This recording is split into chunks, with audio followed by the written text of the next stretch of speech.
Hey everyone, it's Kevin, and in today's video, I'm going to talk to you about eating disorders, EDNOS, and disordered eating, and what's the difference. If you want to control what you eat and control your body, then don't forget to hit the subscribe button so you never miss a video. And if you want to speak with me personally, there is a link in the description box. Eating disorders versus EDNOS, or OSFED, versus disordered eating. What's the difference? Well, there is a difference. Eating disorders are typically defined as anorexia nervosa, bulimia nervosa, and now binge eating disorder. For the longest time, the American Psychological Association did not define binge eating disorder as a eating disorder. It was thrown in with EDNOS, so a large portion of people who had eating disorders were defined as EDNOS.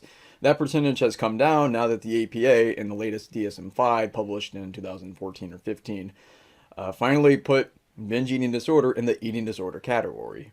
Most people who have eating disorders, they're not going to seek treatment and they're not going to get a formal diagnosis. It's really hard to get data on this because people don't share it.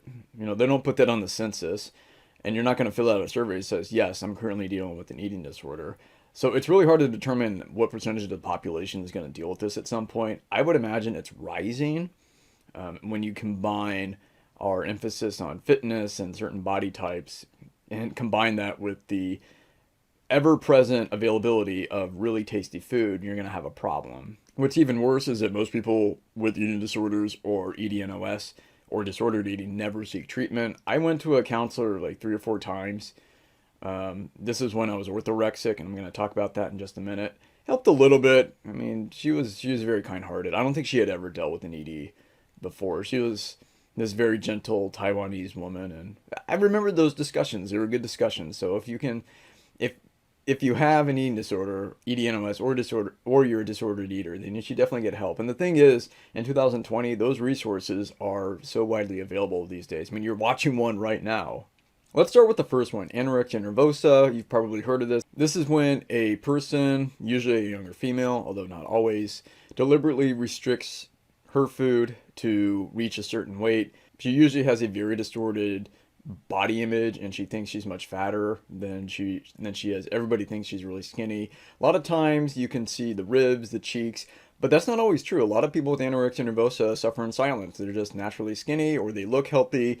Some people with anorexia nervosa go into the doctor's office, and the doctor says that gives them a clean bill of health. It's crazy. So you can't always look at somebody who has anorexia nervosa and say that person has anorexia. I see people at the gym and it's kind of borderline. It's like, ooh, are they just really skinny or are they anorexia? I'm not trying to judge people here, but it's kind of my job.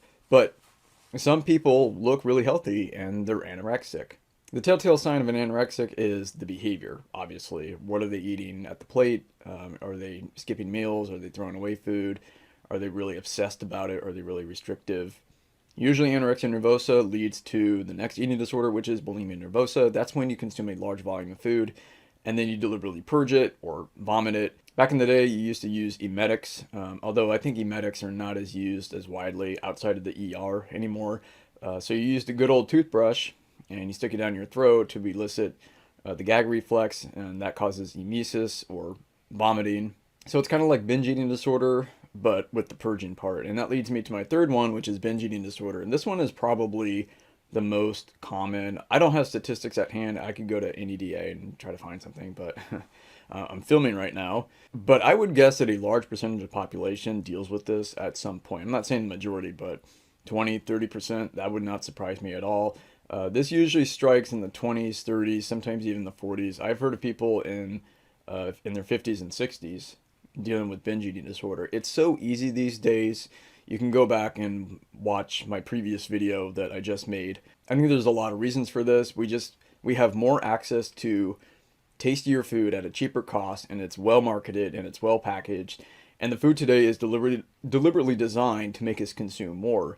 So it's like we're living in this giant fast food court at the mall all the time. I talked about the reasons for eating disorders in my previous video, which I suggest you go watch. But I'm not going to elaborate here, but it is on the rise and it is a serious problem. And I think this is why the APA finally classified it as a full-blown eating disorder. Now let's talk about EDNOS. There are several types. Off the top of my head, there's like bulimia nervosa. There's 5 types, I think. I think it's like bulimia nervosa, atypical, anorexia nervosa atypical, or like low frequency. So I don't have the DSM with me, but the DSM has this has these really specific criteria on what an EDNOS is. You can go read it yourself. It's a pretty expensive book, it's pretty heavy too. And then there's night eating syndrome, then there's purging without the binge. So I don't know what they're purging, but this stuff happens. I don't hear about people eating at night unconsciously. I do hear a lot about people waking up and eating and binging. That was me. That's a serious problem too. But anyway, that is the technical difference between an eating disorder and an EDNOS. Now, I want to talk about something that is a lot more pervasive, and it's a much bigger problem. And it's not part of eating disorders, and it's not a part of EDNOS. Anyway, let's get to disordered eating. Let me ask you a question. What percentage of the time are you thinking about food? Is it 10%, 20%, 30, 40, 50? Hard to quantify, obviously. You know, you can't like set a timer and say, okay, I thought about it for 7 hours and 42 minutes today. But just, ballpark it. How much time are you thinking about it? When I was a disordered eater, I was thinking about it all the time. I was always looking at nutrition labels and reading various magazines and on blogs. And I was always trying to optimize my diet, even though I had no control over what I ate, which is kind of funny. But I was always thinking about the next meal and my macros and the meal that I ate before. And I was always in damage control. I was like, ooh, was that, 700 calories? How many calories should I assign to that last meal that I ate? Maybe I could go online and figure it out, even though those are like widely inaccurate. I'm going to assign 1,000 to that. And how many grams of you get my point. I was just preoccupied with it all the frickin' time. And there were other things in my life that I needed to focus on, like my own personal development and other skills that I needed, and I wasn't doing that. And I think that's the most debilitating part of an eating disorder or disordered eating, is that you're thinking about this one thing, like this one basic need of your life. Remember, in Maslow's pyramid, feeding is at the bottom, right? Clean water, clothes, shelter, fire, those are all at the bottom. And you're thinking about this one basic need all the time. Well, what about the rest of the pyramid? You can't reach the top. What was that, like self-actualize or whatever? If you're at the bottom and you're thinking about what you're going to eat next and what you just ate all the time, this is a debilitating problem that needs to be taken care of. Doesn't mean you're a bad person. It just means that your brain is misfiring, and we've got to find ways to correct that. Anyway, that's the key question that you need to ask. And if your answer is like in the 30, 40, 50% range, you probably have a problem. And this is, to me, the definition of a disordered eater. Somebody who's just preoccupied and obsessed with food. So in my case, I was orthorexic. So orthorexia, that's kind of a colloquial term. I use it. I don't think it's in the DSM-5. I don't think it's a formal like eating disorder, like purging or bulimia nervosa, or what's that other one, like pica, where they eat inedible things or something. But anyway, it's not a formal diagnosis, but it is out there. And I think the problem is we have so much content and so much media and so many people with different philosophies on diet and nutrition, personal trainers and dietitians and nutritionists and doctors and chiropractors, and everybody's giving you advice. Your aunt and your sister and your mother and the bros and the sisters at the office. Everybody has an opinion on what you should eat.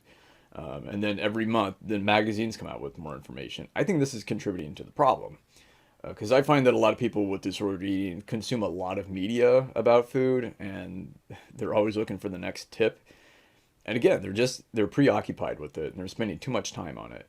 And in my case, I was always using these app counters, or like these calorie counters, and looking at the nutrition labels and counting things. And I had spreadsheets and meal plans, and I had this huge book of rules. That's another thing. Like, do you have a lot of rules about diet? Do you have a lot of rules about eating? If you do, that's another sign that you're a disordered eater. Your goal should be to think about food 15 to 20% of the time. If you're not thinking about food at all, I think that's a problem.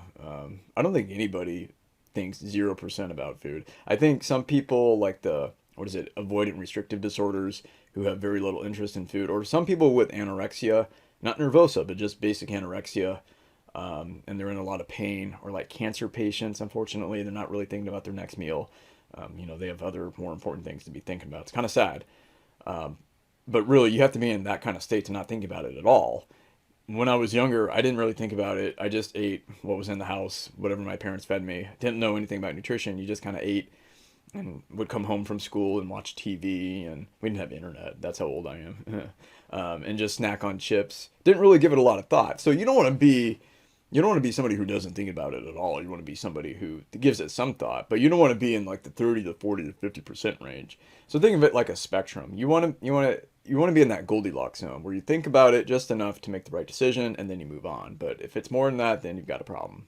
Another one that isn't in the DSM, at least I don't think so, and I don't think it's in EDNOS, it's chewing and spitting. I made a video about that, and you can watch that if you click the iCard. That one's kind of gross too. And again, I'm not shaming people who do it. It's just a misfiring brain. It can be corrected. Doesn't say anything about you. You can get over it and move on with your life. But that's when you chew your food and you just taste it and then you spit it out before you ingest the calories, or at least most of them. If you do it long enough, you will gain weight, as I learned the hard way. I don't know why I wasn't weighing myself back then. That was kind of stupid. But yeah, I was shocked when I figured out I was 15 pounds heavier. And I was thinking, well, I haven't been eating that much. And then I remembered all the times that I chewed and spit my food. Yeah. So again, eating disorders versus EDNOS versus disordered eating. I think disordered eating is the biggest problem of all those. I don't hear a lot of people with like bulimia nervosa infrequent. I hear a lot about binge eating disorder and orthorexia the most. So it's kind of like two extremes, and we want to be in the middle there. All of these are problems. All of these are mental health issues with physical manifestations. I think they're just the inevitable result of a developed society where we emphasize certain body types, and we value fitness. We want fit, healthy people, but we also live in this world where making bad choices is really easy. Maybe that's why we emphasize that body type, because when we see somebody who's fit and who's strong, not necessarily thin, but fit and they look good and healthy, it's kind of a sign that they have self-control and that they emphasize their health and they are healthy. Now, don't be deceived. Some people who look healthy aren't necessarily healthy. If you have an eating disorder or EDNOS, or you're a disordered eater, then click the link in the description box and book a free strategy call with me. Let's get this worked out.